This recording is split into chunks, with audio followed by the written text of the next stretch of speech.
Ամենակարևոր բանը, որ պետք է պարտավոր է անի PR մասնագետը, դա որոշումների կայացումն է։ Մարդը փաստացի դուր է եկել իրան այդ կերպարը, այսպես ասած, ու շարունակել են ինքն ու կերպարը ու լիքը հաջողությունների են հասել։ PR-ը դա ոչ թե միայն կոմունիկացիա է, այլ ստրատեգիական կոմունիկացիա է։ Market getting վերցնել շուկան։ Արհեստական բանականությունը եւ նոր տեխնոլոգիաները PR-ի վրա ոնց են ազդել, որտեղ հավատացած եմ, որ ցանկացած ոլորտ նաեւ այդտեղ է։ Մենք այսպես չէ միշտ հպարտանում ենք, սա հայ է, նա հայ է, բայց ամերիկացին ինձ պատմեց հայ կնոջ պատմություն, հա։ Փոքր երկիր ենք, բայց փոքր ազգ չենք։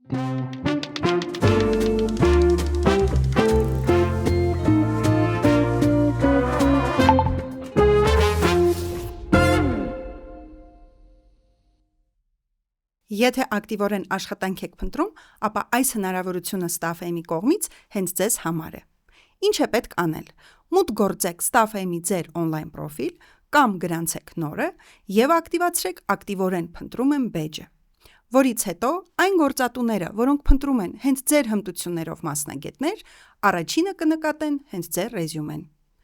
Այս հնարավորության մանրամասները ներկայացրել ենք էպիզոդի նկարագրության հատվածում կամ այն կարող եք գտնել նաև առաջին մեկնաբանության մեջ։ Ողջույն բոլորին, ես Լուիզան եմ StaffAM-ից, բարի գալուստ Beyond Podcast։ Սիրով ցանկանում եմ ներկայացնել մեր այսօրվա հյուրին եւ առաջին անգամ Beyond Podcast-ի էպիզոդների ընթացքում խոսալու ենք PR-ից, PR մասնագիտությունից։ Դիմավորեք Տաթևիկ Սիմոնյան, Տաթևիկ ջան, ողջույն։ Ողջույն Լուիզա ջան։ Տաթևիկը հանդիսանում է Spring PR ընկերության համահիմնադիրը եւ Doing Digital Forum-ի հիմնադիրը։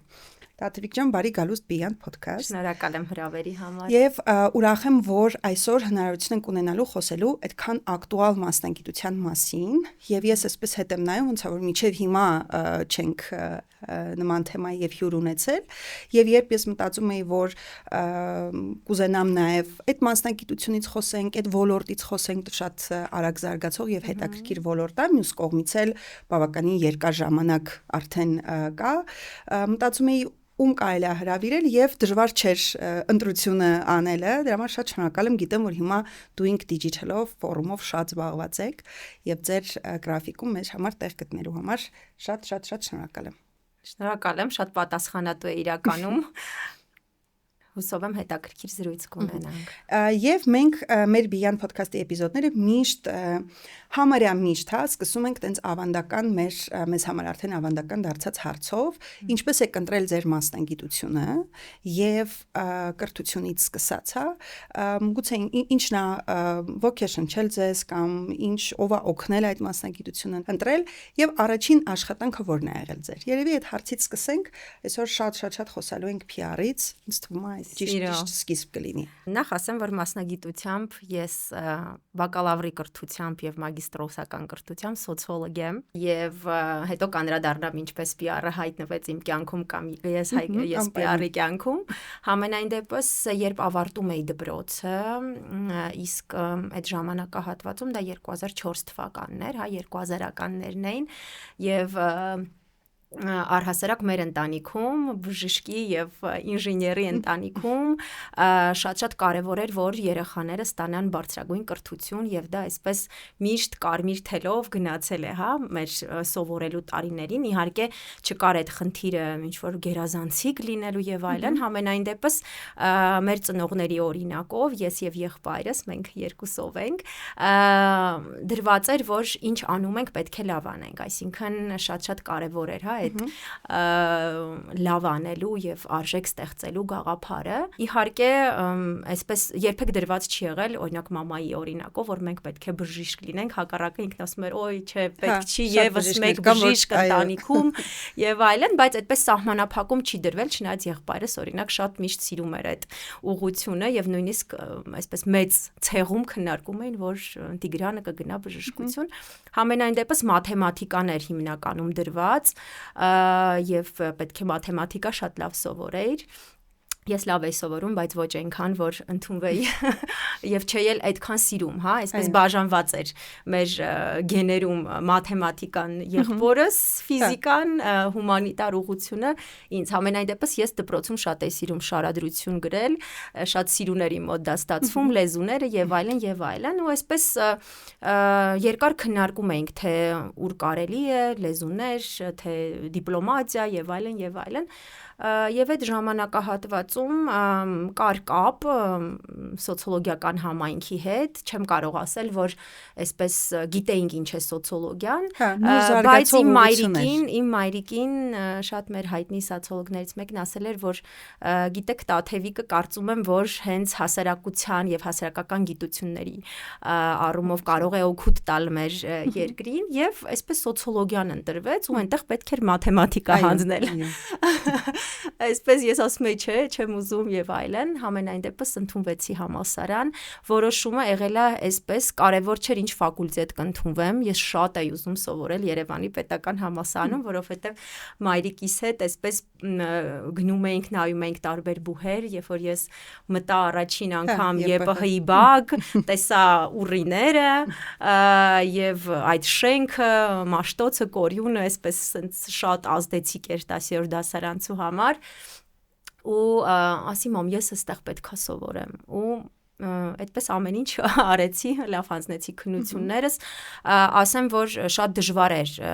մեր տարի ընդունվել սոցիոլոգիայի ֆակուլտետ, հիմա էլ հեշտ չի, բայց ամենայն դեպս այդ ժամանակ շատ մեծ էր կոնկուրսը եւ 60 բալով էին ընդունվում, մի խոսքով այսպես շատ չծանրաբեռնեմ, ամենայն դեպս սոցիոլոգիան իմ կյանքում եղել է որոշիչ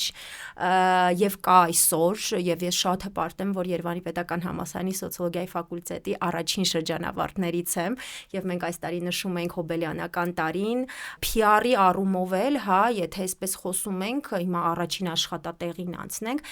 մեր ֆակուլտետը միշտ տվել է հնարավորություն եւ մինչեւ այսօր, հա, ուսանող տարիքից աշխատել եւ մենք մասնակցել ենք տարբեր հետազոտությունների, այսպես ասած հասարակության պուլսը, հասարակությանը միշտ շատ մոտ ենք եղել եւ որպես հարցազրույցավար իմ առաջին աշխատանքը եղել է հենց դա ու կարծում եմ, որ չէ, այսպես բոլոր կայացած մարդիկ ասում են, որ եթե սկսում ես ամենաառաջին աստիճանից, հետո շատ ավելի հեշտ է, երբ որ դու դառնում ես ղեկավար եւ այդ ամբողջ process-ներին տեղյակ լինել, բայց եթե խոսում ենք ավելի այսպես ինստիտուցիոնալ առումով աշխատատեղի մասին, ապա դա եղել է տեղական ընկերություն, որը այսօր էլ գործում է, շատ ուրախ եմ, ներդրումային ընկերությունում եմ աշխատել որպես մարքեթինգի մասնագետ, այն ժամանակ չկար PR-ը, այսինքն որպես նույնիսկ տերմին չկար PR-ը, հա, այդ մոտապես 2006 թվականներ, եթե այդպես ճիշտ եմ հիշում, համենայն դեպս դեպի PR ճանապարհը եղել է այսպես շատ հետաքրքիր է, այսպես կուզենամ ասեմ մինչև հաջորդ հարցին անցնելը։ Ես աշխատում եմ այդպես հենց մարքեթինգի մասնագետ, հա, իմ պոզիցիան, սովորում եմ սոցիոլոգիայում, իմ համար դա հաղորդակցություն էր, այսինքն ես մագիստրատուրայում եք արդեն։ Ոչ, ես բակալավրիատի 3-րդ կուրսում եմ։ Ու այսպես իմ ղեկավարները տեսնում էին, որ ես շատ հետաքրքրասեր, այսպես ասած, երեխա եմ, ինձ երեխային ասում, որտեվ ես ամենափոքրն էի ընկերությունում ու մի օր Արմեն Այվազյան, ինքը մարքեթինգի հայկական հա եւ ոչ միայն բավականին այդպես հիմքերում է կանգնած եւ ակունքներում ասեց երեխա վերցրա այս գիրքը քեզ կհետաքրքրի եւ ինձ տվեց Ֆիլիպ Կոտլերի մարքեթինգը ինձ շատ հետաքրքրեց այդպես բոլոր W-ները, բոլոր H-երը եւ այլն, այդտեղ PR-ի մասին մի քիչ կարդացի ու հետո այնպես ստացվեց, որ երբ որ Ֆիլիպ Կոտլերը եկավ Հայաստան, մենք այդ պրոյեկտի հիմքում ենք, ուզում եմ ասեմ, այսպես ոչ մի բան չի եղել պատահական իմ կյանքում, համենայն դեպս սկսել է ամեն ինչ մարքեթինգից, երբ որ հետո հասկացա, որ PR-ը եկա ղեկավարիս մոտ, Վարդանի մոտ Մարկոսյան, ասացի Վարդան, կարծում եմ, որ պետք է գրվի PR մասնագետ, եւ ես շատ ամբիցիոզ երեխա էի, ասեց ինչի ես այդպես կարծում, ասացի դե որովհետեւ կարծում եմ, որ այս կոմունիկացիան ենք անում, ասեց շատ լավ ու այդպես սկսեց աշխատանքային ուղին, բավականին մեծ փորձ ուսանողի համար, ով եւ աշխատում էր եւ սովորում էր եւ չէր տրտնջում, որովհետեւ ամեն ինչ հետաքրքիր էր, ամեն ինչ նոր էր, այդպես շատ լավ։ Իսկ եթե Տաթևիկ ջան PR-ի մասնագետին տենց մի հատ սահմանենք այդ մասնագիտությունը, ինձ թվում է այն ժամանակ երբ սկսել եք ու այսօր հստակ փոփոխություններ կան մասնագիտությունում, բայց այն ինչ որ հիմքն է, առանցքն է, շատ մեծ փոփոխության չի ենթարկվել։ Կուզենամ մի հատ սահմանումը տակ, ինչ պարտականություններ է կատարում PR մասնագետը կամ PR ղեկավարի մասով, եթե նայենք, հա, ինչ ամենակարևոր պարտականությունները, որոնք են ընկերության համատեքստում ընդհանուր։ Իրականում մինչև սահմանմանը անցնելը, հա, այսպես դասական, որտեղ մի շարք սահմանումներ կան PR-ի, պետք է ասեմ, որ եթե խոսում ենք PR մասնագիտության եւ առհասարակ այն ֆունկցիաների մասին, որը որ PR մասնագետն ունի, այն ժամանակ, երբ որ մենք էինք սկսում այդ մասնագիտությունը եւ ես մագիստրական կրթությունը երբ որ ես արդեն մագիստրատուրայում էի, դա 2008 թվականն էր, առաջին անգամ ԵՊՀ-ն մտցրեց PR-ը որպես մասնագիտություն արդեն մագիստրական ծրագրում, որովհետև ես որոշել էի գնալ ամերիկյան համալսարան, որովհետև այնտեղ կար բիզնես եւ կոմունիկացիաներ, բայց քանի որ առաջին տարին էր եւ ես անվճար էի նաեւ ընդունվելու, այսպես մնացի ու չեմ փոշմանում, որովհետև շատ ֆունդամենտալ գիտելիքներ եմ ստացել ու նույնիսկ հետո տարիներ հետո երբ տարբեր միջազգային ընկերություններում աշխատում եմ, ինձ ասում էին դու որ երկրում ես ավարտել, հա, որտեղ ես սովորել։ Համենայն դեպս այսպես դիպլոմում փոքրիկ գրված է սոցիոլոգիա, մագիստրոսական ծրագրում եւ PR-ի, այո, PR-ի հետազոտական մեթոդները PR-ում, այսպես էր ձևակերպում, հա։ Իսկ հիմա Երևանի պետական համալսարանում մեր ֆակուլտետը սոցիոլոգիայի ունի եւ բակալավրիատ PR-ի եւ մագիստրական ծրագիր եւ նաեւ հետկրթական ծրագիր արդեն աշխատող մասնագետների համար ստրատեգիական կոմունիկացիաների, այսինքն այսպես մեզնից սկսվել է եւ այսպես զարգացել է, բայց ես կուզենամ ասեմ, որ այդ ժամանակահատվածում չգիտեն ընդհանրապես PR-ն ինչ է, նույնիսկ երբ որ ես հետազոտություն եմ անում իմ մագիստրոսական թեզի շրջանակներում, բոլոր մասնագետները միաբերան ասում էին, որ PR-ը PR-ի կարիք ունի, որովհետեւ շփոթում էին, որովհետեւ շատ ավելի ուժեղ էին մարքեթինգային կոմունիկացիաները, վաճառքներ, որպես այդպիսին գովազդային կոմունիկացիաները, այդ ժամանակ նույնիսկ ստրատեգիական կոմունիկացիաներ, հա, սահմանումը որպես այդպիսին չկար, բայց ամենակարևոր բանը, որ պետք է եւ պարտավոր է անի PR մասնագետը, դա որոշումների կայացումն է։ Չգիտեմ, կարող է զարմանալ, հա, համենայն դեպս դա այդպես է, որովհետև PR-ը դա որոշումների կայացման պրակտիկա է եւ արձագանքելու որոշումները թե ընդհանուր առհասարակ ստրատեգիկ, առհասարակ որոշումներ կայացնելը, որովհետև այսպես եթե գանք վերջին սահմանմանը, հա, միջազգային PR ասոցիացիայի, որը որ ես չեմ զլանա կրկնել տրվել է Երևանում վերջին սահմանումը 2019 թվականին, PR-ը դա որոշումների կայացման պրակտիկա է եւ ավելացրեցինք ուղղված իհարկե կազմակերպության եւ իր հասարակայնության միջև երկկողմանի կապերի, հա, ամրապնդմանը, կոմունիկացիայի հարաբերությունների ստեղծմանը, վստահելի հարաբերությունների, վստահության կոմունիկացիաների ստեղծմանը եւ 2019 թվականին մենք ավելացրեցինք, որ այդ հարաբերությունները պետք է կառուցվեն էթիկական եւ վստահելի միջոցներով, հարթակներով եւ մեթոդներով, որովհետեւ շատ կարեւոր է նաեւ օգտագործել այնպիսի հարթակներ, այնպիսի պլատֆորմներ, այնպիսի մեթոդներ եւ միջոցներ, որոնք վստահելի են եւ տարիներ անց դա ավելի այսպես սուր է դարձել, եթե անդրադառնանք ամերիկյան ինստիտուտին, հա, որտեղ միջազգային PR ասոցիացիան դա բրիտանական ինստիտուտն է PR-ի, ամերիկյան ինստիտուտը PR-ի հասարակայնության հետ կապերի հանրույթը կամ society-ն, հա, հասարակությունը, ինչպես կոչենք դա, սահմանման մեջ դնում է շատ հետաքրքիր կարևոր բաղադրիչ, որ PR-ը դա ոչ թե միայն կոմունիկացիա է, այլ ստրատեգիական կոմունիկացիա է, հա, ու այստեղից արդեն գալիս է հետագա ընթացքը եւ մի քիչ այստեղ կարիերայի առումով բաց եմ թողելու, կարող ենք հետ գնանք, բայց երբ Spring PR-ն էինք հիմնադրում, մենք 3 կանանցով 2010 թվականին մենք եւ ինտուիտիվ եւ կարեւորելով այդ հանգամանքը, որովհետեւ աշխարհում տրենդ դեռ չկար ստրատեգիական կոմունիկացիաների, մենք հասկանում էինք, որ PR-ը պետք է լինի ստրատեգիական եւ ընկերությունը կոչվեց Strategic PR Initiative Group, կներեք անգլերենով եմ ասում, որտեվ կրճատում է, հա, spring, շատերը կարծում են, որ գարնան հետ է կապված, բայց չէ, ստրատեգիական PR-ի ուղղությունը մենք վերցրեցինք ու մինչև այսօր տանում ենք եւ ամենակարևորը, որ մասնագետները մինչև օրս էլ եւ բոլոր կոդեքսներով դա սահմանվում է, որ կոմունիկացիան պետք է լինի էթիկական, այսինքն մենք էթիկական կոմունիկացիաների կողմնակիցն ենք եւ դա այսօր առավել եւս մանավանդ այս քաղաքական լանդշաֆտում աշխարհում այն ինչ որ կատարվում է, շատ կարևոր է։ Շատ հաճախ PR-ը չեմ ասի խառնում են, բայց տենց զուգահեռներ են տանում իմիջի հետ ընկերության, մյուս կողմից եթե օրինակ քաղաքական PR տանենք, այնտեղ շատ կապված է անձի, օրինակ եթե կուսակցություն է, կուսակցության ղեկավարի կամ հիմնական անձանց, այդ զուգահեռները հետաքրքիր կլինի տանել եւ նաեւ դուք էլ ասացիք, որ սկսել եք մարքեթինգից, հա, մարքեթինգի մասնագետ, հետո փաստացի PR բաժին է նոր ձևավորվել է, որոնք են այն մարքեթինգի հետ ընդհանրությունները,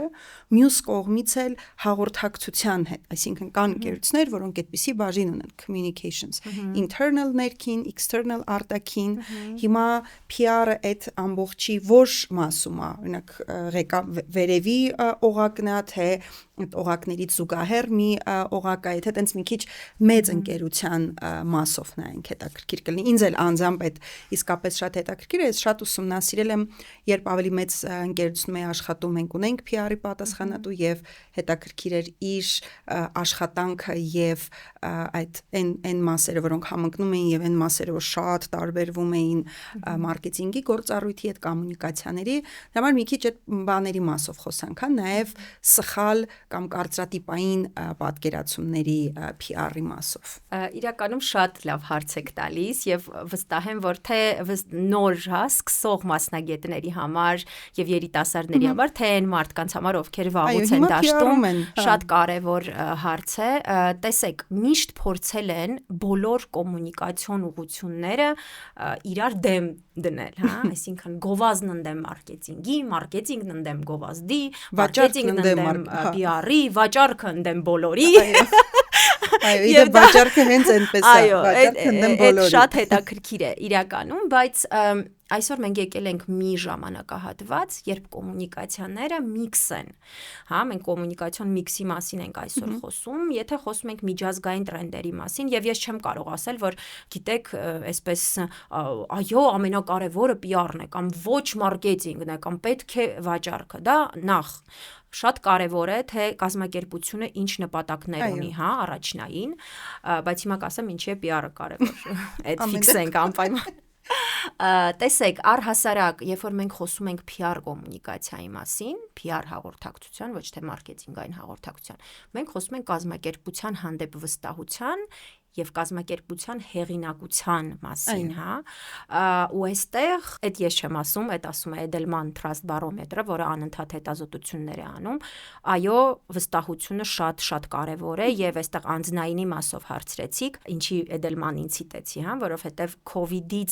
COVID-ի ընթացքում շատ ավելի ցայտուն դարձավ, որ նախ PR-ը ինչու է կարևոր, որովհետև աշխատում է կրիզիսի հետ, հա։ Այո, կրիզիսին անպայման կանդրադառնանք, այդ առումով ոնց որ միանշանակ հստակեցվեց PR-ի դերը ամբողջ աշխարհում, հա, բայց նաև անձնային ֆակտորին անդրադառնալով, որ վստահություն ունեցող կազմակերպությունները, հա, բոլոր պետությունները տանում էին այդ կոմունիկացիան, հա, COVID-ի հասարակությունը պաշտպանելու եւ չի կարելի ասել, որ գտնվեց մեկ պետություն, որը որ այսպես ճիշտ վարվեց կամ, հա, բոլորն էլ ինչ որ սխալներ ունենում էին, բոլորն էլ սովորում էին, որովհետեւ դա մի այնպիսի ճգնաժամ էր, որին պատրաստ չէր աշխարհը, հա, եւ բոլոր երկրներում կառավարությունները փորձում էին ամեն ինչ անել, որպիսի պաշտպանեն այն հասարակությունը, որի համար պատասխանատու են, բայց մենք ունեցանք մի այսպիսի հետաքրքիր բան, հա, եւ դա հետազոտության արդյունքներն են, որ վստահության վեկտորը գնաց դեպի բիզնես, որովհետեւ պետությունները հիմնական գործառույթն էին անում եւ ավելի շատ այսպես գործառնական, հա, բաներ էին, ֆունկցիաներ էին իրականացնում, ու սխալ մի քիչ բան ստացվեց, բայց ավելի գործնական ֆունկցիաներ, այսպես ասեմ, հա։ Իսկ բիզնեսը, բացի նրանից, որ գործնական ֆունկցիաներ էր իրականացնում, նաեւ շարունակում էր տաներ վստահության կոմունիկացիա։ Եվ այնպես ստացվեց, որ հետազոտությունը բոլոր երկրներում, որտեղ որ իրականացվում, իսկ Edelman-ը հիմնականում 100-ից ավել երկրներում է իրականացվում, որպեսզի դատան լինի համաշխարհային, հա, այսպես ասած, ստացվեց, որ այն բիզնեսները, որոնք ունեին վստահություն եւ երկարաժամկետ կոմունիկացիա էին տարել վստահության, ունեին կորպորատիվ սոցիալական պատասխանատվություն, իհարկե մինչ կովիդը, իրենք դարձան կարծիքի առաջատարներ, իրենք դարձան այն օղակը, որին հասարակության տարբեր խմբեր սկսեցին վստահել եւ պետությունները դա հասկանալով սկսեցին նաեւ բիզնեսին օգտագործել լավ իմաստով, որպիսի իրենց մեսիջները հասցնեն տեղ։ Ու այստեղ անձնային բրենդինգի մասին խոսեցիք, մենք մոռացանք նաեւ բրենդինգը որպես կոմունիկացիոն տեսակ, հա, այստեղ տեսեք անձնային բրենդինգ, անձնային PR, այս հասկացություններն են խախտված, այն առումով, որ միշտ անձը շատ կարևոր է կամ թիմը շատ կարևոր է կազմակերպության, բայց էլի դիլեմա կա, ընկերություններ կան, որտեղ որ դու չես ճանաչում ղեկավարներին, ընկերություններ կան, որոնք որ իրենց առաջին դեմքով են, հա, հայտնի եւ նաեւ հարց է լինում, որ այ եթե իրենք չլինեին, կլիներ արդյոք օրինակ Apple կլիներ, թե չէր լինի։ Համենայն դեպս էլի հետազոտությունները, էլի COVID-ը, հա, որպես ամենախոշոր կրիզիս, որ տեղի է ունեցել աշխարհի հետ եւ առողջապահական տեսանկյունից եւ մնացած բոլոր տեսանկյուններից եւ կոմունիկացիոն, էլի եկավ փաստելու, որ պերսոնավորված կոմունիկացիաները ճիշտն են եւ ամենավստահելին են, որովհետեւ մարդիկ վստահում են մարդկանց եւ բրենդերի հետևում կանգնած են մարդիկ, ու այստեղ հետո գալիս է HR կոմունիկացիան, մարդկային ռեսուրսների, հա, եւ այսպես մի ամբողջություն է դառնում։ Այսինքն, եթե մենք խոսում ենք միջազգային կառուցվածքների մասին, սովորաբար միշտ թե PR-ը, հա, թե մարքեթինգը իրանք այսպես ասած հավասար դերերում են այն առումով, որ կարևոր որոշումների կայացման մասին է խոսում, մարքեթինգը ինչով է տարբերում, ես մի հատ շատ հետաքրքիր բան ասեմ, որ ինձ տպավորվել է, հա, երբ որ ես նոր սկսնակ մասնագետ էի, ինձ լեզվաբանական տեսանկյունից բացատրեցին ինչ է մարքեթինգը եւ հայտնի գուրուն, հա, երբ որ ասում է ինչ եք հասկանում եւ երբ ասում եք մարքեթինգ, հա, որ անգլերենի այսպես բառերը բաժանում, այդ ing-ն ինչ է նշանակում, այդ գործողությունը որն է, հա, մարքեթինգի մեջ, դա market getting, վերցնել շուկան, հա, այսինքն մենք այստեղ գործ ունենք շուկայի մասին, մենք այստեղ գործ ունենք տվյալ կազմակերպության դիրքը շուկայում եւ այն ծավալը, որը որ կիսում է առհասարակ, հա, մյուս խաղացողների եւ մրցակիցների հետ։ Իսկ PR-ը դա շուկայի հետ գործ չունի, PR-ը գործ ունի ռեպուտացիայի հետ, գործ ունի այն հասարակայնության հետ, այն հասարակության հետ, այն մարդկանց եւ ընկերությունների եւ տարբեր շահակիցների, հա, stakeholder-ը շատ սիրուն թարգմանություն ունի հայերենում, հա, շահակիցների հետ, որոնց շրջանում թե առհասարակ գլոբալ հասարակությունում պետք է ստեղծել վստահության կոմունիկացիա, պետք է պահել այդ կապը եւ ստեղծել այդ վստահելի, փոխվստահելի հարաբերությունները, որոնք որ այսօր շատ կարևոր են։ Անձի բրենդավորման մասին ասիկ, ես ընդհանրապես շատ հետաքրքիր кейսեր կան եւ շատ հայտնի кейսերից մեկը թերևս Անջելինա Ջոլիի кейսն է, երբ իր տենց վատ աղջիկ, հա, տենց bad girl բանից, image-ից ինքը վերափոխվեց, այդ transition-ը ոնց որ անցավ, վերափոխումն անցավ եւ դարձավ UN-ի, ՄԱԿ-ի, UNICEF-ի, ՄԱԿ-ի բարի կամքի դեսպան։ Ու երբ այդ կարդում էի այդ кейսի մասին, փաստացի շատ լուրջ ընկերություն է զբաղվել իր իմիջի փոփոխությամբ, որը որ եթե չեմ սխալվում, նաև ԱՄՆ-ի պրեզիդենտների, ապագա պրեզիդենտների արշավներով է զբաղվում։ Եվ այդ երեխաներին որդեգրելու գաղափարն էլ նաև, ես չգիտեմ, գուցե Անջելինա Ջոլին միշտ ուզել է երեխաներին որդեգրի եւ կարծում եմ, որ ուզել է, բայց այդ հետաքրքիր кейսը, որը ցույց է տալիս, որ ոնց կարելի է մարդուն ճիշտ PR-ի եւ ճիշտ կոմունիկացիայի միջոցով լրիվ ուրիշ բանից բերել, դարձնել մարդ, որը հիմա ոնց որ լիքը մարդ չի հիշում Անջելինա Ջոլին, Girl Interrupted կինոյի Անջելինա Ջոլին, հա։ ինչ այդպիսի հետաքրքիր кейս էլի կա, Տաթևիկ ջան, ինչ եք այդ кейսի մասին մտածում եւ մի քիչ այ անձի բրենդի եւ անձ էստեղ նկատի ունեմ ընկերությունը ներկայացնող, հա, անձի բրենդի մասն մի փոքր խոսենք եւ անցնենք doing digital-ին, որովհետեւ շատ ուզում եմ ֆորումի մասին անպայման ավելին իմանալ, այդ շատ շուտով ոնց որ ֆորումը կլինի եւ հասցնենք նաեւ դրա մասին խոսենք։ Հասկացա։ Տեսեք, այստեղ կուզենամ շատ սուր ձեզ հակադարձեմ, շատ սուր։ Ինչի՞, որովհետև կուզենամ, որ այն մասնագետները, ովքեր մեզ նայում են, հասկանան, որ չի կարող լինել կոմունիկացիա, PR կոմունիկացիա, բրենդինգի, անձնային բրենդինգի կոմունիկացիա, եթե տվյալ անձը, տվյալ անհատը, հա, այսպես ասենք, չի համապատասխանում այն կոմունիկացիային, որը որ տարվում է, որովհետև շատ շուտ կբացահայտվի այդ fake լինելը, հա, եւ երբ որ մենք խոսում ենք էթիկական կոմունիկացիաների մասին, հա, իսկ մենք միշտ խոսում ենք էթիկական կոմունիկացիաների մասին, պետք է անպայման փաստել, որ եթե չկա տվյալ տեսակի անհատի ձևավորում, դու ինչքան ուզում ես այսպես քո արժեքները դիր, հա, որովհետև ինչի վրա է կառուցված, հա, բրենդինգը եւ PR կոմունիկացիան, դա կառուցվածքը այսպեսին է, հա, արժեքներ հիմնական եւ թեմաներ, որոնց շուրջ այդ կոմունիկացիան տարվում է եւ ստեղծում է այդ մատրիցան, մեսեջինգը, որով որ այդ տվյալ բրենդը, լինի դա անձի բրենդ, լինի դա կազմակերպություն, լինի դա պետություն, լինի դա նախագահ, կապ չունի, հա, այսպես չի ուզենա առանձին ինչ որ քեսերին անդրադառնանք, այսինքն ինչքան դու ուզենաս, այսպես ուզում եմ տպավորող ինչ որ, հա, մի հատ բան ասեմ, եթե դու չես կարող հակնել այդ վերարկուն, ինքը քո հակով չի ուղղակի, հա, դու հակնում ես, ինքը այսպես պորտվում է, կարերից դուրս է գալիս կամ ինչ որ անհանգստություն է պատճառում եւ այլն, դու չես կարող երկար ժամանակ այսպես ցուցադրել կամ ասել, որ ես այս վերարկուն կրողն եմ, հա, կամ ես այս դիմակը կրողն եմ, շատ հաճախ ասում են, այսպես դիմակներ է հագնում, հա, անձը եւ չէ, այստեղ շատ կարեւոր է եւ հաջողությունը իդեպ ստացվում է եւ հաջող кейսերը նրա մասին են, որ այո, մասնագետները աշխատել են տվյալ անձի այն արժեքային համակարգի հետ, որը ինքն ունի եւ միգուցե ուժեղացրել են դա եւ միգուցե պատմել են դրա մասին, միգուցե ավելի ուրիշ տեսանկյունից են այդ պատմությունը պատմել, որտեվ PR-ը նաև պատմությունների, հա, մի ամբողջություն է, հա, անգլերեն տերմինները փորձում եմ քիչ օգտագործել, բայց storytelling է, այո, եւ եթե դու չես համապատասխանում, ռուսերեն այսպեսի շատ լավ խոսք կա, ասում է օրինակ Անջելինա Ջոլի մամինե падրուշկի մի անգամից կտեսներ, հա, որ դա այն մարդը չի, այ ինքը մնացել է այսպեսին եւ շատ հաճախ նաեւ եթե խոսեցինք քաղաքական դաշտից, այստեղ է շատ ավելի ցցուն լինում, որտեվ մանավանդ եթե ունենք այսպես տեսակներ, հա, քաղաքական գործիչների, մանավանդ եթե ավելի էմոցիոնալ տեսակն է, շատ արագ ունեցել են кейսել էլի պատմության մեջ, որ PR մասնագետները կամ պատմությունը պատմում է մի այլ բան եւ մեկ էլ ասում են, վայ, բայց իրենից չէր, ինչի ինքը այսպես վարվեց, չէ։ Չի կարող էլի, հա, մարդը լինել։ Իրական ես ձեր հետ համաձայն եմ, Տաթևիկ ջան, հակադարձելու բան չի, ավելի շատ հիմա օրինակ մարդիկ կան, չէ, որոնք որ գնում են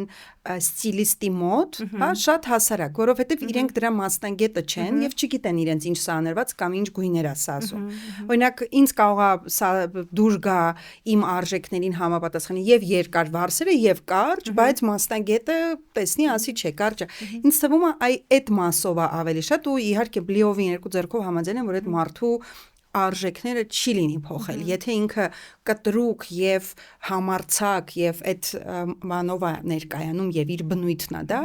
իր անձի բրենդն էլ դրա պետք է լինի։ Բայց այդ մի քիչ sense ճիշտ այդ storytelling եւ այլն, ես տեսել եմ դեպքեր, երբ լուրջ փոփոխություններ ա տեղի ունեցել ու շարունակական են եղել այդ փոփոխությունները։ Այսինքն մարդը փաստացի դուր ա եկել իրան այդ կերպարը, այսպես ասած, ու շարունակել են ինքն ու կերպարը ու լիքը հաջողությունների են հասել։ Այդտեղ էլ եմ ասում, ինքը, եթե դու չես հավատում այն ամեն ինչին, ինչ որ դու իրականացնում ես, ինքը միանշանակ հասարակությունը չի վստահելու, այսինքն վստահությունը ստեղծում է, երբ որ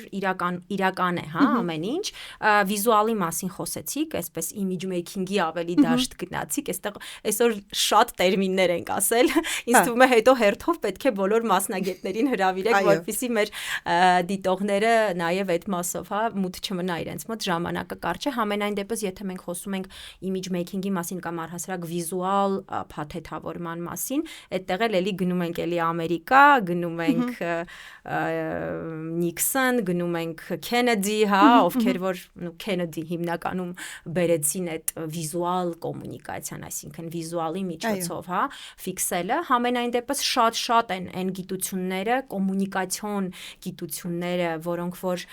օգնում են մարդկանց, օգնում են բրենդերին ավելի ճիշտ խոսել իրենց հասարակության հետ, այստեղ ճիշտը կուզենամ ֆիքսենք, որովհետև շատ կարևոր է վիզուալը եւ միշտ կարևոր է, բայց ամենակարևորը այն արժեքներն են, որոնցով բրենդերը, մարդիկ, ընկերությունները խոսում են հասարակության հետ եւ ստեղծում են այդ վստահության միջավայրը։ Շատ լավ, Doing Digital Forum-ի մասին խոսենք, Տաթև ջան։ Ես ձեզ 1000 հարց ունեմ եւ էսեն թեման է, որ հաստատ կարող ենք մի քանի ժամ խոսել, բայց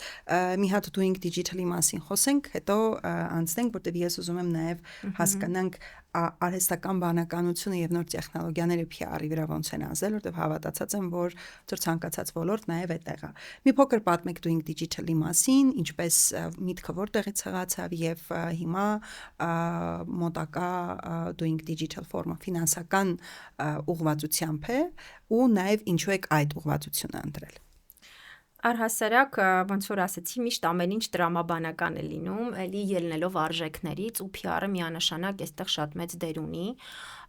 ինչու որովհետև PR-ի կարևորագույն ֆունկցիան հասարակությանը փոփոխություններին պատրաստելն է։ Եվ այսօր հասարակությունը բախվում է այնպիսի արագ, ես կասեի լույսի արագությունից արագությամբ, հա, փոփոխությունների հետ, որ ուղղակի չի հասցնում նույնիսկ ինչ-որ մի բանին ադապտացվի, մեկ էլ հանկարծ ուրիշ ինչ-որ մի նորություն է գալիս, մի նոր փոփոխություն է գալիս եւ սա ասում եմ, հա, հասարակական բոլոր համակարգերի, սոցիալական բոլոր համակարգերի դաշտում է, այսինքն ոչ միայն մշակույթի, ոչ միայն իրավական, ոչ միայն տնտեսական, ոչ միայն հասարակական, հա, բոլոր համակարգերը այսպես սկսում են ցնցվել եւ աշխատելով տարբեր ընկերությունների հետ, աշխատելով շատ սերտորեն միշտ պետության հետ, հա, տարբեր կառույցների հետ, ովքեր այդ փոփոխություններն անում են, ինչպես նաև միջազգային լուրջ կապեր ունենալով, հա, մենք հասկացանք, որ իրոք կարիքը կա այսպիսի մի պլատֆորմ ստեղծելու, որտեղ որ թե միջազգային առաջատար հանրույթը, թե մեր ռեգիոնի առաջատար հանրույթը եւ Հայաստանը որպես տեխնոլոգիական հաբ, որովհետեւ շատ կարեւորում ենք այդ դիրքավորումը, հա, դառնա այսպես հարթակ, որտեղ որ կգան, կքննարկեն խնդիրները, կքննարկեն մարտահրավերները, կքննարկեն հաջողությունները, դուրս կհանվեն հաջողության պատմություններ եւ բոլորս, թե որպես պետություն, թե որպես էկոհամակարգեր կամ տնտեսություն, հա, այսպես ավելի հասարակություն ավելի հեշտ կանցնենք այդ այսպես ասած թվային փոխակերպման գործընթացը։ Ինչ վերաբերվում է ֆինանսական ուղղվածությանը, ֆորումը միշտ է եղել այդպիսին, որովհետեւ մենք կարևորել ենք ֆինթեքի դերը առհասարակ թվային տրանսֆորմացիայի մեջ, որտեղ ամբողջ աշխարհում ֆինթեքն է այսպես լոկոմոտիվը եւ ֆլագմանը, հա, այս փոփոխությունների եւ նաեւ տնտեսության այն բոլոր կարևոր բաղադրիչները, հա, թե կրթական ինստիտուտները, թե տնտեսական բիզնեսը որպես, հա, կարևոր գործոն, թե հասարակական կազմակերպություններն ու միջազգային, ովքեր որ տանում են տարբեր օրակարգեր եւ պետք է այսպես միավորել, հա, այսինքն կարելի ասել, որ Doing Digital-ը դա բիզնես ֆորում է, բայց ավելի շատ մեկտեղում է այ բոլոր policy maker-ներին, նրանք ովքեր մշակում են այդ քաղաքականությունները, մշակում են քաղաքականությունը, հա, եւ պետության մակարդակում եւ առհասարակ տնտեսության տարբեր ճյուղերում, եւ ֆինանսական բիզնես բոլոր ուղղությունների, նաեւ ասում կարևոր կրթական ֆունկցիան շատ կարևորում եմ եւ Doing Digital-ը կրթում է եւ կրթելու է, որովհետեւ գիտեք միշտ ասում են հայերն ունեն այսպիսի բան, հա, այդպես միշտ էս կարծրատիպային, հա, խոսույթները կան, բայց ամբողջ աշխարհում է այդպես, հա, որpիսի դու կարողանաս ադապտացվել, դու պետք է ունենաս գիտելիք եւ Doing Digital-ի հիմքում մենք դրել ենք հենց ապագայամետ գիտելիքը եւ արդեն 3-րդ տարին է այս տարի անցկացվելու ֆորումը ամենաբարձր մակարդակով մեր հիմնական խոսնակը, գլխավոր խոսնակը ֆուտուրիստ է միշտ։ Առաջինը Chris Skinner-ն էր, անցյալ տարի Brett King-ն էր, այս տարի Gerd Leonhard-ը, ովքեր աշխարհի մակարդակով top 10 ֆուտուրիստների ցանկում են եւ այսպես ուղղակի կանխատեսումներ չեն անում, հա, որ այ վաղը այսպես է լինելու, շատ լուրջ հետազոտական հիմքով, որովհետեւ նաեւ հանդիսանում են տարբեր պետական, տարբեր երկրներում պետական ապարատների խորհրդատուներ, բիզնես խորհրդատուներ, այսինքն ունեն հստակ դատա եւ հետազոտություններ, իրենք շատ հայտնի եւ bestseller գրքերի հեղինակներ են, որոնցով սովորում են մասնագետները եւ երիտասարդները, հա։ Ինչ վերաբերվում է կառուցվածքին, մենք ընտրում ենք հետեւյալ կառուցվածքը, ֆորումը տևում է 1 օր, չնայած անընդհատ քննարկում ենք մի քանի օր այն դարձնելը, հուսամ դրան էլ մի օր կգանք, ամենայն դեպս շատ հագեցած 1 օր, որտեղ որ միավորվում է պետությունը, հա, միավորվում են միջազգային ընկերությունները եւ պետք է ասեմ, որ մենք արդեն 3-րդ տարին գրեթե մեր գործընկերների ցանկում փոփոխություն չենք ունենում, որովհետեւ ստեղծել ենք այդ վստահությունը եւ շատ ուրախ եմ, որ այն ընկերությունները, այն մարդիկ, ովքեր այն կառույցները, ովքեր առաջին ֆորումին էին մեր կողքին, երբ որ չկար որևէ վիզուալ, որ պատկերացնեին թե ինչ է լինելու, բայց հավատացին մեզ, որովհետև մենք ունեինք այդ վստահության կապիտալը, հա, այսպես ասած, ու այսօր էլ մեր հետ են ու ամեն տարի նոր գործընկերներ են միանում, խոշոր միջազգային գիգանտներ գալիս են Հայաստան, Amazon-ն է միացել վերջերս, այսպես պետք է հպարտությամբ ասեմ, որտեղ իրոք դա երկրի համար մեծ իրադարձություն է իր web service ուղղություններով եւ երկու խոսնակ ենք ունենալու, հա, այնտեղից, որ բերելու են իրենց այդ thought leadership-ը եւ առաջնորդությունը եւ խոսելու են համաշխարհային տրենդերի մասին։ Վիզան, մնացածը, հա, այսպես չեմ ուզում շատ կոմերցիոն դարձնել մեր խոսակցությունը, համենայն դեպս տեղական ընկերություններ, միջազգային խոսնակներ, Հենրին Արսլանյան այս տարի խոսելու են կրիպտոից եւ թեման է ապագայի փողը եւ տնտեսական ազդեցությունը, որովհետեւ գիտեք նաեւ կենտրոնական բանկը նախաձեռնել է օրենսդրական այդ փոփոխությունը կարգավորման եւ նաեւ խոսելու ենք ինչու կարգավորել, ինչպես կարգավորել եւ որն է դրա տակ այն մոտեցումը, հա, այսպես պետք է շատ առաջին հարցազրույցն է եւ դեռ նույնիսկ օրակարգում չկա, մենք երբ որ հաստատվի ավելի այսպես բաց կասեմ ճակերտներով, անընդհատ տարբեր փոփոխություններ, տարբեր տեսանկյուններից խոսել թվային փոխակերպման մասին, բայց նաեւ հիմքում դնելով օրինակ այս տարի հենց թվային ապագան փողի տեսանկյունից, ներդրումների տեսանկյունից, բիզնեսի փոփոխության տեսանկյունից, տելեկոմ դաշտի փոփոխության, կապիտալի շուկայի, այսինքն ինչքանով է կարևոր նաեւ կապիտալի շուկան զարգացնել Հայաստանում եւ այդ քայլերն արվում են, հա։ Այսպես բազմաթիվ միջազգային խոսնակներ, վստահ եմ, որ շատ անուններ մոռացա, համենայն դեպս վիզայից էլի գլոբալ գրասենյակից ունենք խոսնակ Andrew Trong-ը։ Մի խոսքով շատ հետաքրքիր է լինելու, կուզեմ, որ ոլորտով եւ փոփոխություններով հետաքրքրված բոլոր մարդիկ միանան մեզ, ու նաեւ ասեմ, որ շատ սիմվոլիկ վճար է դրված մասնակցության համար, որովհետեւ այս բոլոր խոսնակներին լսելու համար ցանկացած երկրում մինիմում $2000 է անհրաժեշտ, իսկ մենք մեր գործընկերների շնորհիվ այսպես սիմվոլիկ մասնակցության հայտ ենք դրել եւ շատ կարեւորում ենք, որովհետեւ նաեւ տեղն է շատ փոքր, իսկ ֆորումը կարող է էլ ավելի մեծ լինել եւ հուսով եմ, որ Հայաստանում շուտով կլինի այն մեր երազանքների տարածքը, որտեղ կարող է մեծ ֆորում անցկացվել, համենայն դեպս խոսելու ենք բարտերից մինչև բլոկչեյն, խոսելու ենք ֆինանսական ապագայի մասին, խոսելու ենք ներդրումային գրագիտության եւ կրթության մասին, խոսելու ենք կլիմայի փոփոխության եւ կայուն զարգացման եւ կայուն տնտեսության մասին, խոսելու ենք ինչքան կարեւոր է օգտագործել արևային էներգիան։ Բավականին հետաքրքիր թեմաներ ունենք, բենքինգի ապագան, AI-ը ոնց որ ասեցիք,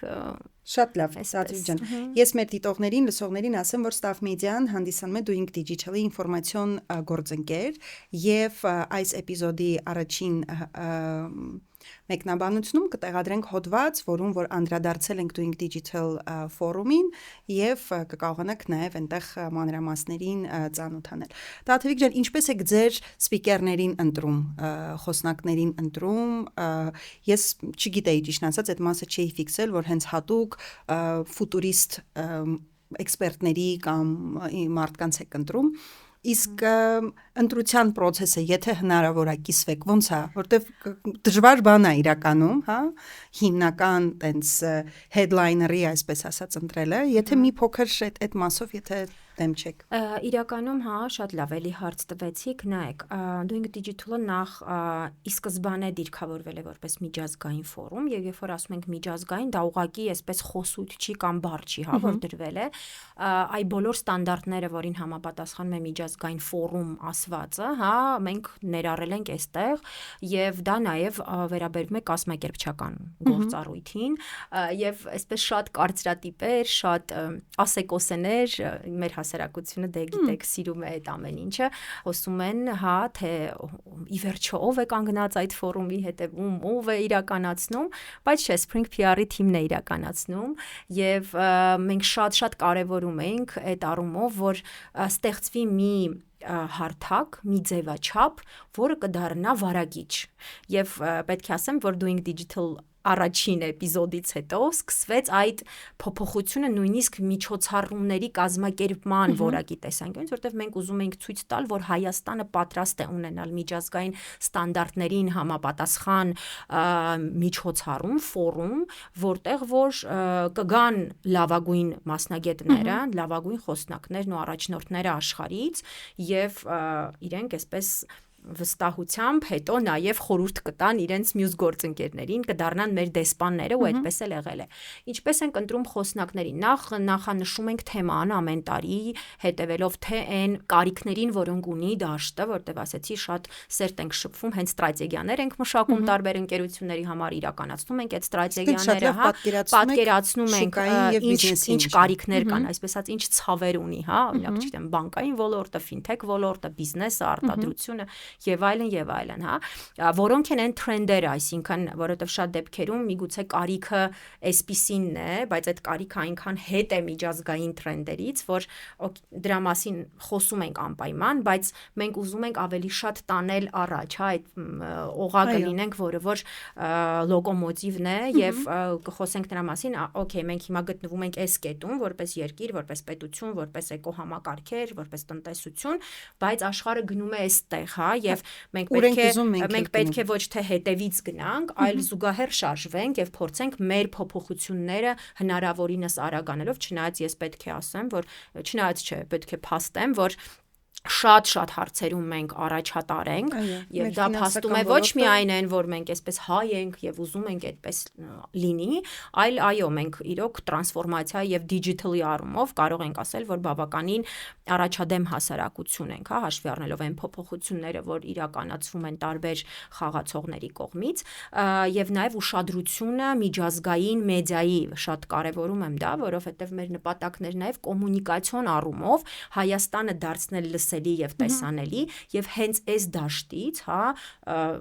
ներդրումների, տնտեսական ազդեցության, հետաքրքրության, նաեւ միջազգային հանրույթին, ներդրողներին, բիզնեսներին, պետություններին, այսպես ասել, որ տեսեք, այստեղ կա այսպիսի hub, որտեղ որ այսպիսի փոփոխություններ են արվում, այսպիսի հաջողություններ կան եւ այսպիսի մարտահրավերներ, եկեք միասին դրանք լուծենք, հա, ու շատ կուզենամ նաեւ անդրադառնանք այդ բանին, հա, սփիքերների լիստին։ Մենք մի տարի առաջ ամենակիչը սկսում ենք մեր կոմունիկացիաները, արդեն մատնանշելով այն թեման, որ ունենք, բայց ընթացքում էլի փոփոխություններ ենք իրականացնում, որովհետև օրինակ հիմա հաշվի առնելով նաև երկրում կատարվող, հա, այդ փոփոխությունները նույն օրենսդրական հասկացանք, որ պետք է բերել օրինակ նույն կրիպտոյի կամ բլոկչեյն տեխնոլոգիաների, հա, ապագայի այսպես մասնագետներ, ովքեր որ կխոսեն նաև Սինգապուրից մարդիկ, ովքեր որ կպատմեն իրենց փորձը, հա, կլինեն խորհրդատվական ընկերություններ, որտեղ միշտ Big 4-ից ունենում ենք խոսնակ, առաջին տարին մեր մոտ McKinsey-ն էր, անցյալ տարի Deloitte Digital-ն էր, այս տարի Edgar & Dunn բրիտանական ընկերություն է, ինքը Big Four-ում չէ, բայց էլի շատ խոշոր բրիտանական խորհրդատվական ընկերություն է, ու օրինակ այս տարվա մեր գլխավոր խոսնակը Gerd Leonhard-ը, մենք 3 տարի փորձել ենք իրեն վերել Հայաստան։ Այդ ուզում ասել, դժվար, որովհետև մենք շատ էինք ուզում, որ ինքը լիներ մեր առաջին ֆորումում, բայց այդքան զբաղված էր իր գրաֆիկը, որ մենք 2023-ին 22-ի վերջա փորձեցինք իրեն բերել, չստացվեց եւ այսպես անընդհատ փորձում էինք անցյալ տարի էլի չստացվեց եւ այս տարի վերջապես Gerd Leonhard-ը կժամանի Հայաստան ու մենք մեր առաջին ֆորումը բացել ենք հենց իր վիդեո շարքով, որը որ շատ պոպուլյար է աշխարհում, միլիարդավոր դիտումներ ունի եւ բոլոր մասնագետները, ովքեր առհասարակ ուզում են հասկանան թե ինչ է digital transformation բիզնեսում եւ ֆինանսներում, անպայման դիտել են այդ վիդեո շարքը։ Այսինքն շատ երկար բանակցություններ են, կան ռայդերներ, որին պետք է համապատասխանի թե երկիրը, թե միջոցառումը, թե այն միջոցները եւ ուղիները, որոնցով իրենք հասնում են Հայաստան, բայց պետք է ասեմ, որ Doing Digital-ը իրոք արդեն կայացել է եւ շատ խոսնակներ իրենք են արդեն մեր հետ կապ հաստատում եւ երբ որ մենք կապ ենք հաստատում, իրենք արդեն տեղյակ են միջոցառումից, որովհետեւ այն մարդիկ, ովքեր գալիս են իրենք իրենց ոլորտում առաջատար են, տարվա մեջ մինիմում եւ մի 100-ից ավելի երկիր են գնում եւ պատմում են Հայաստանի մասին եւ իրենց հետևորդներն էլ գիտեն արդեն Հայաստանի մասին եւ այսպես զուգահեռ աշխատանք ենք անում, որպեսզի եւ միջոցառումը լինի բովանդակային, որտեվ շատ կարեւոր է մեր համար, մենք չենք ընտրում խոսնակի, որովհետեւ ինքը top առաջինն է, հա, չգիտեմ, ամենաառաջինն է, այլ նայում ենք թե ինչ բովանդակություն եւ ինչ գիտելիք կթողնի տվյալ մասնագետը մեր երկրում եւ հետագայում նաեւ կապն ենք պահպանում, որտեւ իրենք խորհրդատվություն են մատուցում, արդեն կապի մեջ են լինում տարբեր ընկերությունների հետ եւ այսպես փորձում ենք, որպեսզի այդ գիտելիքը, որը որ այստեղ է, ինքը մնա երկրում եւ նաեւ շատ հետաքրքիր բան, որ համագործակցություններ են ստեղծում նաեւ մեր երկրի եւ միջազգային արդեն, հա, հարթակների հետ, որովհետև այստեղ էլ գալիս են տեսնում են, որ կա այսպիսի որակ, իրենց դա հետաքրքրում է եւ սկսում են արդեն նաեւ այդ մասով համագործակցել։ Շատ լավ, Տաթևիկ ջան, շատ շնորհակալ եմ եւ կխնդրեմ օրն էլ նշեք, վայրն էլ նշեք, իհարկե այդ ամբողջ ինֆորմացիան, ինչպես արդեն ասացի, մենք նույնպես այս էպիզոդում կթողնենք, բայց այդ էլ նշենք եւ անցնենք մեր վերջին հարցին այս էպիզոդում։ Doing Digital ֆորումը ինչպես միշտ կայանալու է ապրիլին, այս տարի ապրիլի 3-ին Դվինում եւ սիրով սպասելու ենք բոլոր հետաքրքրվածներին, սկսած ուսանողներից, այստեղ մենք ունենք հստակ կորպորատիվ պատասխանատվություն եւ տարբեր բուհերից առաջատար ուսանողները, լավագույն ուսանողները գալիս են անվճար միանշանակ եւ սիրով սպասում ենք նաեւ այստեղ հետաքրքիր բան ասեմ, որ ռեգիոնում ենք սկսել համագործակցությունները շատ ուժեղացնել եւ Վրաստանի կոմերցիայի e-commerce-ի ասոցիացիայի հետ արդեն հուշագիր ունենք, որի մասին շուտով կհայտարարենք եւ շատ տարբեր դելեգացիաներ ենք ունենալու տարբեր երկրներից, այդ թվում եւ հարևան Վրաստանից, որովհետեւ մոտիկ է կգան կլսեն։ Տաթևիկ ջան, շատ շնորհակալություն, շատ հետաքրքիր էր։ Էլի վերջին հիմնականում մեր էպիզոդը եզրափակում ենք այսպիսի հարցով, հա, ինչ խորհուրդ կտաք երիտասարդ մասնագետներին, որոնք արդեն ընտրել են կամ մտածում են ընտրել PR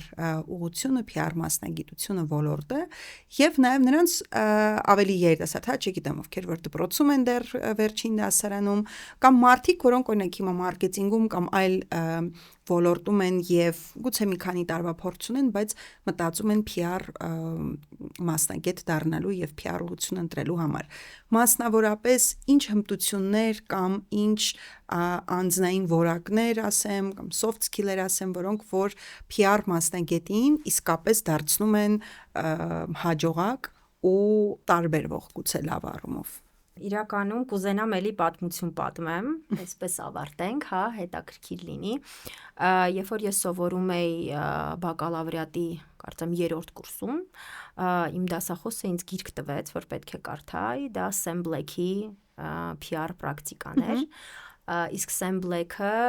առհասարակ PR աշխարհի առաջատար դեմքերից է եւ ինքը եղել է միջազգային PR ասոցիացիայի նախագահներից ամենը այսպես փոփոխություններ բերողը, հա։ Ու երբ որ ես կարդում եի այդ գիրքը, թե ինչպես էր ինքը իր դասերը վարում, հա, ինչպես էր շփվում ուսանողների հետ, հետո գնում էր մասնակցելու միջազգային PR ասոցիացիայի խորհրդի նիստին եւ բերելու այդ փոփոխությունները խորհրդի միջոցով, ես այսպես մի օր այսպես մտածեցի, որ Հայաստանը չկա այդ խորհրդում, իսկ իպրան ամենակարևոր այսպես, հա, կառույցներից է աշխարհում PR աշխարհի վրա ազդեցության տեսանկյունից, եւ ԱՄՆ-ի ասոցիացիայի մասին է, չէ՞։ Լոնդոնի ասոցիացիայի մասին է խոսքը, ԱՄՆ-ին էլ կանդրադառնանք։ Որտեվ հիմնականում այդ երկու դպրոցներն են, էլի, որ շատ ուժեղ են Ամերիկան եւ Բրիտանիան։ Ու ես այսպես ուսումնասիրեցի, նայեցի, որ երբևէ, դե որովհետեւ շատ վաղուց է ստեղծվել 70 ամյակն այս տարի PR ասոցիացիայի մենք նշում ենք միջազգային PR ասոցիացիայի 70-ամյակը, մեր պետությունը շատ ավելի անկախ պետությունը ավելի փոքր է իր տարիքով, բայց մենք այս տարի հասանք այդ նպատակին, հա, եւ Հայաստանը ներկայացված է միջազգային PR ասոցիացիայի խորհրդում, շատ ուրախ եմ, որ ես եմ այդ պատվիրակը, բայց ուզում եմ այդ պատմությունը ավարտեմ նրանով, որ պետք է շատ սովորել եւ կապ չունի դու նոր ես սկսում ճանապարհդ, թե կայացած մասնագետ ես, հա, պետք է անընդհատ կրթվել եւ այդ անգլերեն լավ տերմին կա lifelong learning, հա, կյանքի ընթացքում ամբողջ շարունակական կրթությունը, եւ ես համամիտ չեմ այն մոտեցման հետ, որ լինել ինֆլուենսեր դա լավագույն տարբերակն է, որովհետեւ այսօր կա այդ տենդենսը, հա, եւ բոլոր հետազոտությունները Ամերիկայից, Բրիտանիայից մինչեւ մերձավոր Արևելք ցույց են տալիս, որ երեխաները, դեռահասները իրենք չեն ուզում շարունակել իրենց կրթությունը դպրոցից հետո, որովհետև ասում են ես ուզում եմ լինել Mr. Beast-ը, բայց իրենք չգիտեն, որ օրինակ Mr. Beast-ը ինչ կրթություն ունի, ես թվում է թե այդպես հենց կդառնան հաջողակ եւ այլն, հա, այսինքն կարևորում եմ շատ բուհական կրթությունը, շատ ֆորմալ կրթությունը կարևորում եմ իհարկե նաեւ պրակտիկան եւ այն հնարավորությունը, որը կարող է տալ աշխատանքի ընթացքում, այսինքն նաև աշխատելը, բայց ուզում եմ, որ մենք չվախենանք երազել, սիրենք երազել եւ մեր երազանքների հետևից գնալով նաև այդտեղ տանենք մեր երկիրը, որովհետեւ Հայաստանը այն երկիրն է եւ այն պետությունն է, որը որ իմ նման մարդուն, որը որ չի ունեցել որևէ այսպես պապենական ժառանգություն եւ ինտելիգենտ ընտանիքից է, հա, հնարավորություն է տվել զարգանալ, սովորել, լինել մրցունակ աշխարհում եւ իր խոսքը ասել տարբեր միջազգային կառույցներում, ներկայացնելով երկիրը, որովհետեւ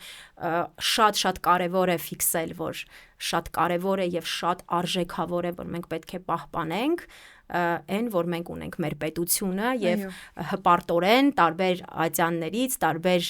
երկրներում ելույթ ունենալուց ներկայացնում ենք, որ մենք Հայաստանից ենք եւ արդեն ուրիշ մոտեցում է լինում նաեւ երկրի հանդեպ քո անձի նաեւ առումով, հա, նաեւ շատ պատասխանատու է։ Ուժեղ մոտիվացնող եւ շարժիչ ուժն է, երբ որ ինչ որ բան անում ես պետությանդ համար կամ մտածելով, որ ես առաջ գնալով իմ պետությունն էլ է իմ հետ գալի։ Երազելու եւ Հայաստանի մասին մի քանի անգամ առիթ ենք ունեցել մեր ոդքասթների ժամանակ խոսելու, շատ շնորհակալ եմ, որ դուք էլ ասացիք։ Իրականում այնքան համաձայն եմ այդ մասով, որ եթե բոլորս մեր ոլորտում մտածենք, որ մեր մի ամենափոքր քայլ առաջն էլ մեզ հետ մի ամբողջ պետություն, մի ամբողջ ազգ է տանում առաջ եւ սխալներն էլ հակառակը։ Այո, սխալներն էլ հակառակը եւ ունենանք այդ պատասխանատվությունը ամեն ինչ զգուշ ու մտածված անելու եւ միշտ հիշելու, որ այդ մենց մեկ-մեկ ինձ ասում են, դե դա փոքր ազգի կոմպլեքս է եւ այլն, որ մենք վայ, հայ, բան էս կողմ ենք ում, բայց ես հատկապես առաջ մղելու առումով շատ համաձայն եմ, որ մարդիկ կան, որոնք իսկապես միայնակ կամ փոքր խմբով շատ մեծ փոփոխություն են բերում, միշտ այդ երազանքը իրանց մոտ ունենալով։ Այստեղ մի հատ բան էլ հավելեմ, եթե ժամանակը թույլ կտա, երբեք չեմ համարել, որ մենք փոքր ազգ ենք, որովհետև մենք շատ մեծ ենք, մենք ունենք սփյուռք, ինչքան էլ որ կյանքը եւ պատմությունը այդպես դժվարություններ է, ստեղծել եւ այսօր էլ ստեղծում է, բայց ես վստահ եմ, որ մենք կարողանալու ենք դա հաղթահարել, այն ուժեղ անձանց շնորհիվ, ովքեր պայքարում են լինելով նույնիսկ անազատության մեջ եւ տարբեր, մեր գերիների մասին եմ խոսում, բայց ես վստահ եմ, որ եթե մենք միավորվենք որպես հասարակություն, մենք այդ բոլոր հարցերը լուծելու ենք, իսկ սփյուռքի ֆակտորը դա ուղղակի մի այլ ֆանտաստիկ ֆակտոր է, որ ես անցյալ տարի Նյու Յորքում էի եւ PR-ի միջազգային ասոցիացիա արդեն Նյու Յորքյան, հանրույթի միջոցառումներից մեկն էր, որտեղ չկար որևէ անհատ, որևէ մասնագետ ոչ Ամերիկայից եւ միակ դելեգացիան այնտեղ գտնվող դա մեր դելեգացիան էր, որը Հայաստանից էր, որտեղ մեզ հետաքրքիր էր այդ միջոցառումը, գնացել էինք ու բոլոր խոշոր ընկերություններն էին այնտեղ ներկայացված իրենց PR-ի գլխավոր անձանց, գլոբալ ղեկավարների դեմքերով։ Forbes-ներ, Netflix-ներ, այսպես չթվարկեմ, Pfizer-ներ, ու ես, քանի որ doing digital-ը կա եւ այդ headhunting-ը մասնագետների չի կանգնում, որոշել էի, որ մի քանի մարդկանց հետ զրուցեմ, որ նաև doing digital-ին հրավիրեմ եւ շատ երկար պատրաստվել էի իդեպ, թե ինչպես եմ Հայաստանը ներկայացնելու, որպեսզի լավագույնս մարդիկ պատկերացնեն, թե որտեղ է Հայաստանը, ինչի մասին է, որտեղ կարծում եի, որ անհրաժեշտությունը կա։ Եվ չեք պատկերացնի, ամենաանհավանական պատմությունները ստեղծվեցին այդտեղ, որովհետեւ պարզվեց, որ Pfizer-ի փոխնախագահի մենթորը եղել է հայ մասնագետ, ով Estée Lauder-ի top management-ում է եղել, շատ հայտնի կին էր եւ ես շնորհակալություն հայտնեցի, որտեղ երբ ես մոտեցա, ասի ես Հայաստանից եմ, այսպես ուզում եի արդեն պատմեի, ինքն ասաց ես գիտեմ Հայաստանը իմ մենթորը եղել է հայ, ու ինքը պատմեց ինձ մի հայի մասին, որի մասին ես չգիտեի, այսինքն մենք այսպես չէ, միշտ հպարտանում ենք, սա հայ է, նա հայ է, բայց ամերիկացին ինձ պատմեց հայ կնոջ պատմություն, Netflix-ի կոմունիկացիոն ղեկավարի հետ երբ որ շփվում էի, Թամիկա Յանգի հետ ինքն ասաց, էլի այսպես հերվից եկա, որ Հայաստան, Արմենիա եւ այլն, ինքն ասաց, իմ ամենամտերիմ ընկերուհին հայ է Լոս Անջելեսից։ Այսպես հասկանում եք, ու այս պատմությունը ես շատ եմ պատմում, շատ տարբեր հարթակներում, որպեսզի մենք երբ որ ինչ-որ բան ենք անում, մենք իրոք հասկանանք այսպես շատ օբյեկտիվ մակարդակում, որ մենք շատ հզոր մեջք ունենք եւ երբեք չթերագնահատենք այդ ռեսուրսը, որ մեզ ճանաչում են էլի մարդկանցով, այն հայերով, ովքեր իրենց ներդրումն են ունենում տարբեր երկրներում եւ այդ առումով շատ ուզում էի ֆիքսել, որ մենք հետ էլ փոքր ազգ չենք եւ շատ հզոր ենք։ Փոքր ազգ չենք, համաձայն եմ, փոքր երկիր ենք, բայց փոքր ազգ չենք ու շնորհակալ եմ շատ Տաթևիկ ջան, բացի այն որ շատ ինֆորմատիվ էր այսօր հաստատ մեզ դիտողները եւ լսողները լիքը բան բացահայտեցին PR-ի մասով, նաեւ շատ ոգեշնչող էր եւ ես շատ սիրում եմ, երբ մեր էպիզոդները տենց մի քիչ հայրենասիրական բանել են ունենում, կոմպոնենտել են, այսպես ասած, ունենում։ Doing Digital-ին ցանկանում եմ շատ հաջողություններ, ինքը դառնա միջազգային հարթակ եւ ամբողջ աշխարհում ճանաչված եւ Հայաստանի այցեքարտերից մեկը, ինչ որ этаպում դառնա, եւ շնորհակալություն ինձ մնում ուղղակի ձեզ հայտնել հետաքրքիր զրույցի համար եւ հուսամ դեռ շատ կհանդիպենք։ Շնորհակալ եմ։ Շնորհակալ եմ նաև մեզ դիտողներին եւ լսողներին, որ մեզ հետ եք։ Եթե ձեզ դուր է գալիս այն բովանդակությունը, որը մենք ստեղծում ենք, բաժանորդագրվեք մեր YouTube-յան ալիքին եւ չմոռանաք սեղմել զանգակի կոճակին։ Իսկ մենք կհանդիպենք հաջորդ էպիզոդին։